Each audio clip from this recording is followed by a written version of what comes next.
So for this stage, we'll be doing all our trim panels, our side panels, along with our toe kicks, and then our trim for where we're scribed up against the wall. So for your side panels, depending on how thick yours are or how they come, you want to cut them to fit. And then once you cut them to fit, depending on, like I said, the thickness of your panel, you may need to use glue. And you can just do glue down the middle, or you can do the whole thing, roll it on the back. For these, they're pretty thick, so we'll probably do glue down the middle here, and then get them to fit in, and then we'll do pin nails up the backside with the scribe, and then pin nails up the front. So basically, that'll be your look. So for the trim panels, that's what we're gonna work on. Trim panels, the toe kick, and this will be wherever you scribed up against the walls at. So let's get started. Yeah.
One tip, if you got painted kick toe panel, what you can do when you cut it and mark it, just turn it inside out and mark the face and cut from the face.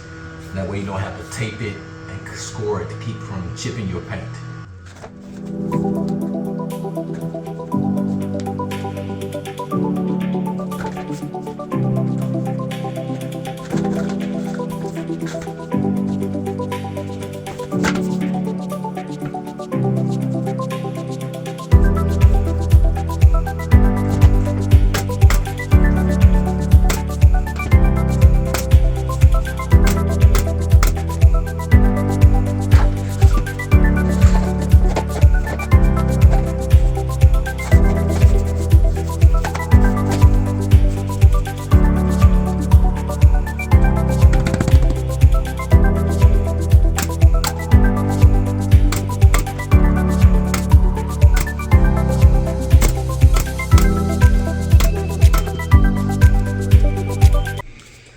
for a corner where you have a gap here, you can do it different ways.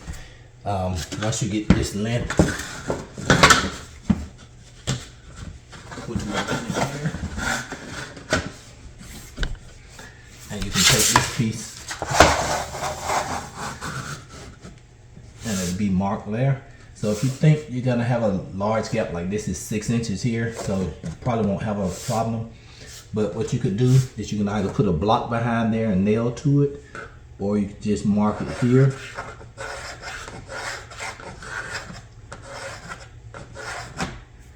And you can put a block behind here. So once we get this piece up, we'll see which one we're gonna do, whether we put a block on the floor or if we're gonna need one at all. But that'll keep it from flexing if you think you're gonna have a spot where somebody's gonna be kicking it or it's gonna be flapping.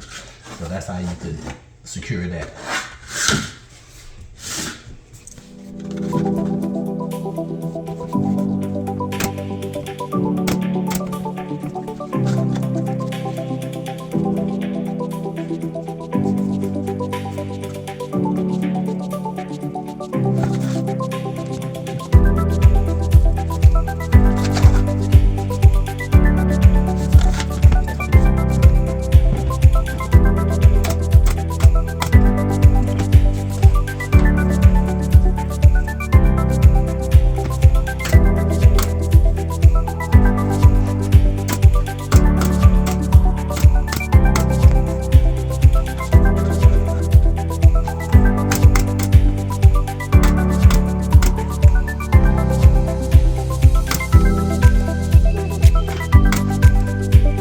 Although our wall is scribed where it's not a gap, it's always good to use detail molding to finish it off, to give it a good finished look.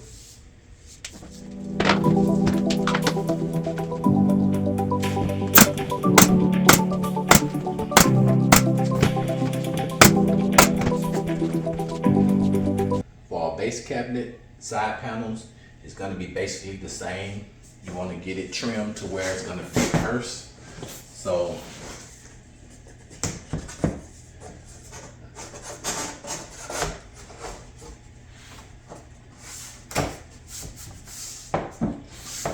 in this case, since we need to trim it, you can either trim it at the bottom, bring off like a 1/4 inch, or you can trim it at the top. You can scribe it either way to get it to fit. You want your height to fit first.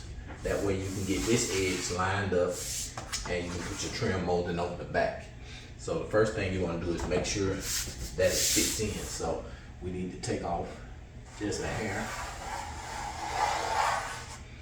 at the top, and then that should get us lined in. And then you'll come back and we'll trace out the kick panel part.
completion of the side panels. And we just got to come back and put the corner molding in. We're going to do a baseboard molding around this island.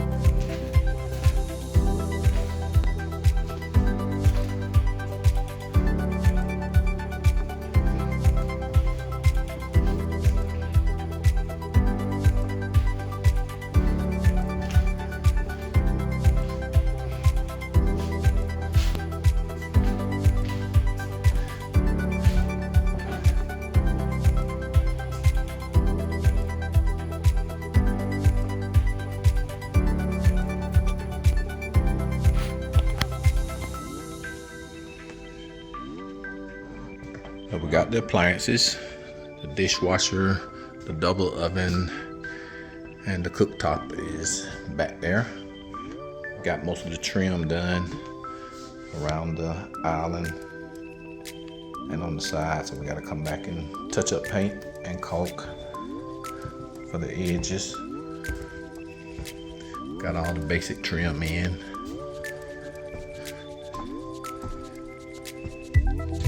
Got the detail added to the side panel here.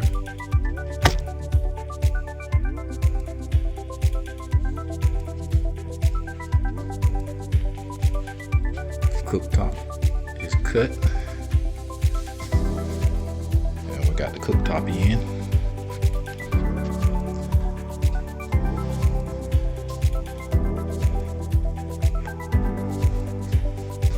So we're getting there.